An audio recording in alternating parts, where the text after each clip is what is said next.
क्या किसी देश के लीडर को मारना ये कभी भी कानूनी तौर पर सही हो सकता है? आज हम इसी बहुत बड़े और मुश्किल सवाल की कानूनी बारीकियों को समझने की कोशिश करेंगे।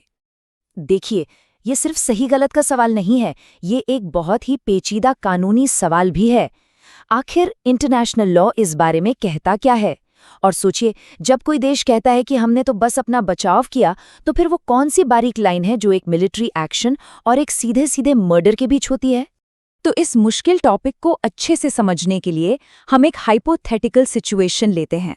मतलब एक ऐसी सिचुएशन जो हुई तो नहीं है लेकिन हो सकती है। इससे हमें इसके सारे जो पेज हैं वो समझने में आसानी होगी।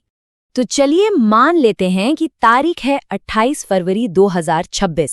खबर आती है कि अमेरिका और इजराइल के एक जॉइंट ऑपरेशन में ईरान के supreme leader Ayatollah Ali Khamenei मारे गए हैं। अब सोचिए, इस एक खबर से क्या होगा? पूरी दुनिया एक बहुत बड़े युद्ध के मुहाने पर आ खड़ी होगी और साथ ही लीगल क्वेश्चंस की एक बाढ़ आ जाएगी।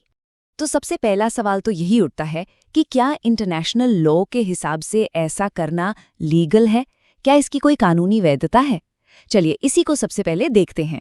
देखिए, जो युद्ध के कानून होते हैं ना, वो टारगेट्स के बीच एक साफ साफ फर्क करते हैं।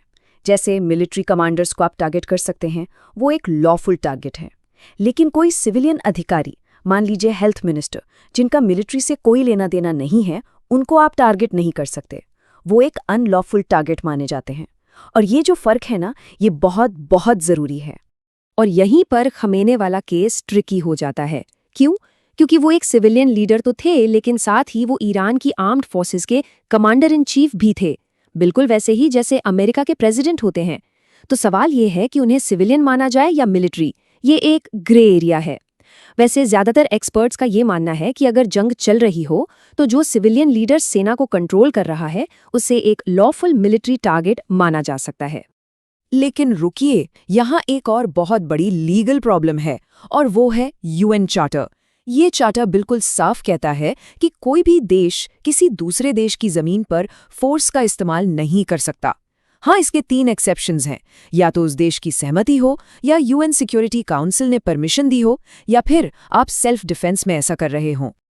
और यहीं पर आकर मामला फंस जाता है। ये सबसे बड़ा पजल है। आप सोचिए, आप किसी को मारने को वॉर लॉस के हिसाब से कैसे जस्टिफाई करेंगे अगर जंग लीगली उसी कत्ल से शुरू हुई हो? क्योंकि अगर जंग नहीं चल रही है, मतलब शांतिकाल है, तब तो ये सीधा सीधा मर्डर हुआ। तो क्या जंग शुरू करने के लिए किसी को मारना जायज हो जाता है? ये वो ही पहले मुर्गिया या अंडा वाली लीगल कंफ्यूजन है। तो इस कंफ्यूजन से निकलने का एक रास्ता है, और वो है सेल्फ डिफेंस का आर्ग्यूमेंट, जिससे इमिनेंट थ्रेट यानी एकदम सिर पर खड़े खतरे का तर्क भी कहा जाता है। और हमारे इस हाइपोथेटिकल सिनारियो में अमेरिका और इजराइल ने एग्जैक्टली यही दलील दी। तो मान लीजिए इस घटना के बाद प्रेसिडेंट ट्रंप का स्टेटमेंट आता है। वो कहते हैं कि ये हमला ईरान से आने वाले इमिनेंट थ्रेट्स को ख़त्म करने के लिए ज़रूरी था। लेकिन ये जो दलील है ना, ये काफ़ी ब्रॉड है। ये असल में ईरान की न्यूक्लियर वेपन बनाने की पोटेंशियल पर फोकस्ड थी। अब सवाल ये है कि क्या किसी के पास क्षमता होना और किसी का सच में हमला करने वाला होना एक ही बात है? यहीं से मामला बहुत स्लिपरी हो जाता है। फिर सेक्रेटरी रूबियो ने एक और भी ज़्यादा इंटरेस्टिंग दलील दी। उन्होंने कहा कि खतरा इमिनेंट इसलिए था क्योंकि अमेरिका को पता था कि इजराइल ईरान पर हमला करने ही वाला है, और जब इजराइल हमला करेगा तो ईरान उसके जवाब में अमेरिकी ठिकानों पर हमला करेगा। इसलिए अमेरिका ने प्रोएक्टिवली डिफेंसिव तरीके से इजराइल के साथ मिलकर ये हमला कर दिया। मतलब हमने हमला इसलिए किया ताकि हम पर होने वाले जवाबी हमले को रोक सके। ये तर्क थोड़ा घुमावदार नहीं लगता?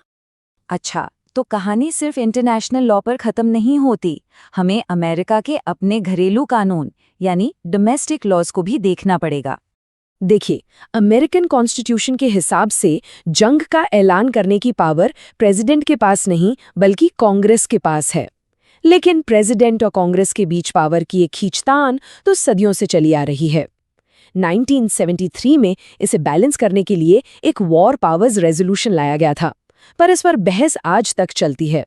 और खमेनेई पर ये जो हाइपोथेटिकल स्ट्राइक है, ये इस कानून के आने के बाद की सबसे बड़ी एक तरफा मिलिट्री कार्यवाहियों में से एक मानी जाएगी। और अब आते हैं आखिरी लेकिन शायद सबसे जरूरी लीगल पॉइंट पर। एक और अमेरिकी कानून है जिसे हम बिल्कुल भी इग्नोर नहीं कर सकते, और वो है पॉलिटिकल असैसिनेशंस पर लगा बैन। ये बैन आता है एक एग्जीक्यूटिव ऑर्डर से, एग्जीक्यूटिव ऑर्डर 12333, और ये बिल्कुल साफ साफ कहता है कि यूएस सरकार के लिए काम करने वाला या उसकी तरफ से काम करने वाला कोई भी इंसान असैसिनेशन में हिस्सा नहीं लेगा, ना ही उसकी साजिश करेगा। आपको बता दूं, ये ऑर्डर 1970s में तब लाया गया था जब CIA की विदेशी नेताओं को मारने की साजिशों का पर्दाफाश हुआ था। लेकिन इस ऑर्डर में भी कुछ लूप होल्स हैं। सबसे पहली बात, ये असैसिनेशन शब्द को डिफाइन ही नहीं करता। तो सरकार ये दलील देती है कि ये बैन जंग के दौरान दुश्मन लड़ाकों या टेररिस्ट को मारने पर लागू नहीं होता, लेकिन किसी दूसरे देश के सॉवरेन हेड ऑफ स्टेट यानी उसके सबसे बड़े लीडर को मारना, ये एक बिल्कुल ही अलग बात है। तो फिर ये क्या है, एक लीगल मिलिट्री एक्शन या एक इलीगल असैसिनेशन? इनके बीच की जो लाइन है ना, वो बहुत ही ज्यादा धुंधली है। और यहीं पर हम इस विश्लेषण के सबसे बड़े सवाल पर पहुंचते हैं। आज के ज़माने में जहां ड्रोन्स हैं, साइबर अटैक्स हैं, प्रॉक्सी वॉर्स हैं, लड़ाई का कोई एक मैदान तो रहा नहीं, सारी सीमाएं धुंधली हो गई हैं। तो ऐसे में एक लॉफुल टारगेटेड किलिंग और एक पॉलिटिकल असैसिनेशन के बीच की जो बारीक सी लाइन है, उसे आखिर खींचा कहाँ जाए? जैसे जैसे जंग का तरीका बदल रहा है, हमें इन सवालों के नए जवाब ढूंढने ही होंगे। हो सकता है कि आने वाले वक्त में दुनिया की शांति और सुरक्षा इसी एक सवाल के जवाब पर टिकी हो।